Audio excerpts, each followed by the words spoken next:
2025 समृद्ध भारत आणि आत्मनिर्भर भारत। आमच्या शाळेचं नाव माध्यमिक विद्यालय शाहनूरवाडी छत्रपती संभाजीनगर। आमच्या या प्रकल्पाचे नाव आहे नैसर्गिक जलशुद्धीकरण यंत्र। समस्या, अनेक ठिकाणी पाणी गळून व दूषित राहतं, जे की आरोग्यासाठी धोकादायक आहे। म्हणून आम्ही हे यंत्र बनवलं आहे। महाग फिल्टर गरीब लोकांना परवडणारे नाही, म्हणून आम्ही हे यंत्र बनवलं आहे। याची पुढची थोडीशी माहिती तुम्हाला दीपाली देईल। आमचा उपाय, घरात उपलब्ध असलेल्या साहित्याचा वापर करून शून्य किमतीचा आणि प्रभावी नैसर्गिक फिल्टर यंत्र आम्ही तयार केला आहे।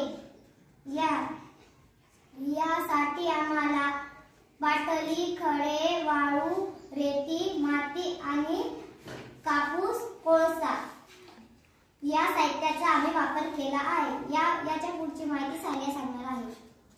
कृती, बाटलीचं सगळ्यात खाली आहे कापूस, जे की वरचं सगळी साहित्य खाली येऊ देणार नाही आणि स्वच्छ पाणी खाली येईल। मग त्याच्यावरती आहे कोळसा, जे की पाण्यामध्ये दुर्गंध काढणार।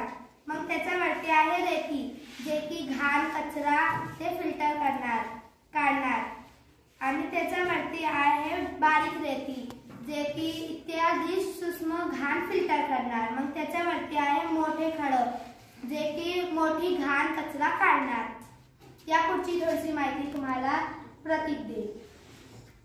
नमस्कार, माझे नाव प्रतीक। मी या प्रयोगाचे उद्देश सांगणार आहे। हा फिल्टर ग्रामीण भागातील किंवा आपत्कालीन परिस्थितीत पिण्यायोग्य नसलेले पाणी, गढूळ पाणी स्वच्छ करण्यासाठी एक स्वस्त आणि नैसर्गिक उपाय आहे।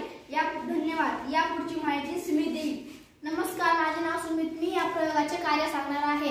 जेव्हा गढूळ पाणी वरच्या थरातून सोडतात, तेव्हा मोठे खडे कचरा कण अडवतात। त्यानंतर ते वाळूच्या थरातून जाऊन जिथे मातीचे बारीक कण गाळले जातात, शेवटी कोळसा आणि कापूस दुर्गंध आणि बारीक कण काढून टाकतो।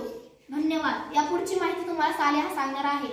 स्वच्छ पाण्याचे वापर, फिल्टर केलेले पाणी पिण्यायोग्य बनवण्यासाठी याला उकळणं खूप आवश्यक आहे, कारण हे सगळे साहित्य जीवाणू मारू शकत नाही। पहिले आम्ही हे प्रयोग केला तेव्हा पाणी आम्ही असं टाकलं होतं, मग पाणी असं निघालं। मग याच्यानंतर पाणी एवढं स्वच्छ झालं आहे। आमचा प्रयोग सक्सेसफुल झाला।